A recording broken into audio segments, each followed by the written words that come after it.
8 থেকে 80-র বাঙালি দর্শক সত্যজিৎ রায় পরিচালিত হীরক রাজার দেশে দেখেননি এমন মানুষ খুঁজে পাওয়া খুব দুষ্কর। এই চলচ্চিত্রে গ্রাম ছেড়ে পালিয়ে গিয়ে রুক্ষ পাহাড়ের ভিতরে একটি গুহার মধ্যে লুকিয়েছিলেন উদয়ন পণ্ডিত। সেখানেই গুপি বাঘার সাথে তার মোলাকাত হয়। যে পাহাড়ের গুহায় এই দৃশ্যটি শ্যুট করা হয়েছিল তার নাম কি জানেন? হ্যাঁ, ঠিকই ধরেছেন, জয়চণ্ডী পাহাড়। প্রথমেই আমার ছোট্ট ইউটিউব চ্যানেলে সকলকে স্বাগত।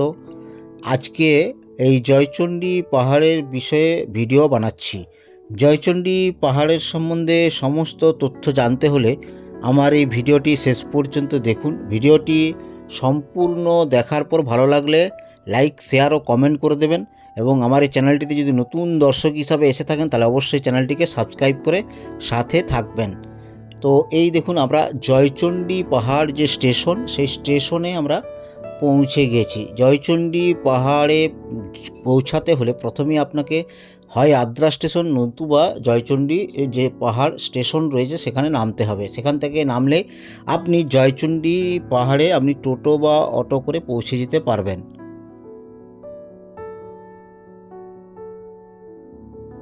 জয়চণ্ডী পাহাড় ভারতের পশ্চিমবঙ্গ রাজ্যের পুরুলিয়া জেলার একটি জনপ্রিয় পর্যটন কেন্দ্র।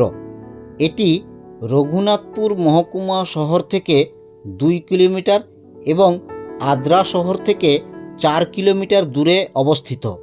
পুরুলিয়া বরাকর সড়কের ধারে অবস্থিত জয়চণ্ডী পাহাড় পশ্চিমবঙ্গের বিভিন্ন প্রান্তের মানুষের কাছে অত্যন্ত জনপ্রিয় একটি পর্যটন কেন্দ্র এবং পর্বতারোহণ শিক্ষা কেন্দ্র। জয়চণ্ডী পাহাড় মূলত কয়েকটি ছোট পাহাড়ের সমষ্টি। এগুলির মধ্যে যোগীঢাল, চণ্ডী, ঘড়ি, সিজানো এবং রামসীতা অন্যতম। জয়চণ্ডী পাহাড়ের গড় উচ্চতা প্রায় 800 ফুট অর্থাৎ 155 মিটার।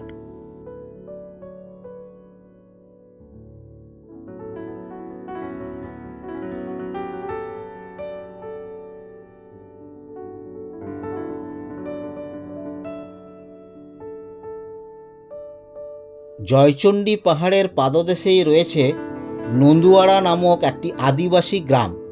এই পাহাড়ের উপর থেকে চারপাশে তাকালে সেই গ্রামের পুরোটাই দেখা যায় বার্ডস আই ভিউ থেকে।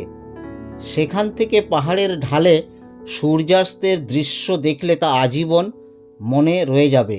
এছাড়া 360 ডিগ্রি ভিউ থেকে চোখে পড়বে কাশীপুর রাজবাড়ির নজরঘাটি।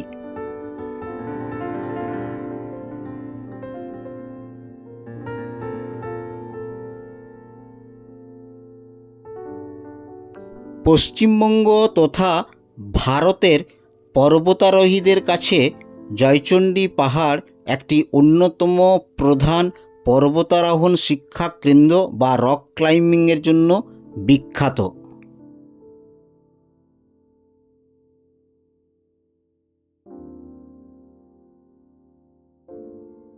জয়চণ্ডী পাহাড়ের চূড়ায় পৌঁছানোর জন্য প্রায় 520টি সিঁড়ির ধাপ বেয়ে উঠতে হয়। পাহাড়ের চূড়ায় উঠে সেখান থেকে যখন চারপাশের প্রকৃতির অপরূপ 360 ডিগ্রি দৃশ্য দেখবেন তখন আপনার শরীরের ক্লান্তি এক নিমেষেই দূর হয়ে যেতে বাধ্য।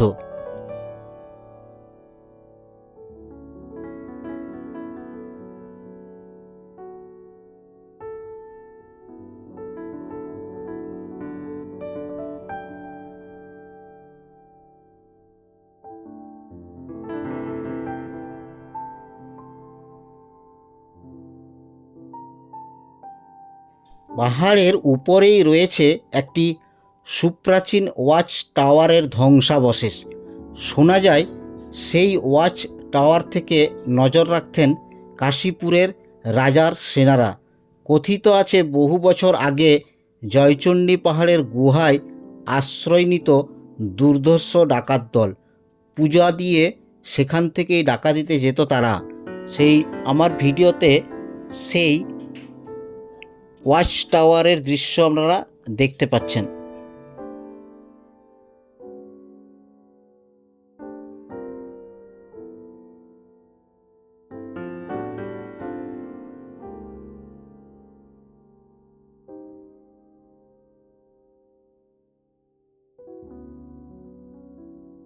জয়চণ্ডী পাহাড়ের চূড়ায় পৌঁছানোর জন্য প্রায় 520টি সিঁড়ির ধাপ বেয়ে উঠতে হয়। পাহাড়ের চূড়ায় একটি ঐতিহাসিক মা চণ্ডীর মন্দির এবং একটি বজরংবলীর মন্দির রয়েছে। আমার ভিডিওর পরবর্তী অংশে সেই ঐতিহাসিক মা চণ্ডীর মন্দির এবং বজরংবলীর মন্দিরটি আপনারা দেখতে পাবেন। ভ্রমণ পিপাসু মানুষদের জয়চণ্ডী পাহাড়ে যাওয়ার সেরা সময় নভেম্বর থেকে মার্চ মাস। বসন্তকালে আগুনরঙা পলাশ আর লাল শিমুলে রঙিন হয়ে থাকে পাহাড়। এছাড়া বছরের শেষে জয়চণ্ডী পাহাড়ের পাদদেশে পাহাড় পর্যটন উৎসব অনুষ্ঠিত হয়। এখান থেকে বড়ন্তি ড্যামও খুব কাছে।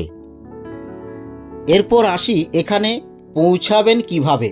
পুরুলিয়াগামী ট্রেনে আদ্রা কিংবা আসানসোলগামী ট্রেনে জয়চণ্ডী স্টেশনে নেমে সেখান থেকে টোটো কিংবা অটো করে পৌঁছে যাওয়া যায় জয়চণ্ডী পাহাড়ে।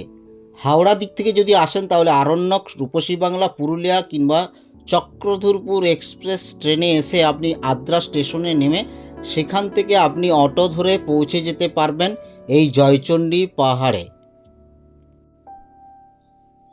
এরপর আসি এখানে যদি রাত্রি যাপন করতে চান তাহলে থাকবেন কোথায়। জয়চণ্ডী পাহাড়ে গায়ে রয়েছে পশ্চিমবঙ্গ সরকারের পর্যটন বিভাগের যুব আবাস এবং ইকো রিসর্ট।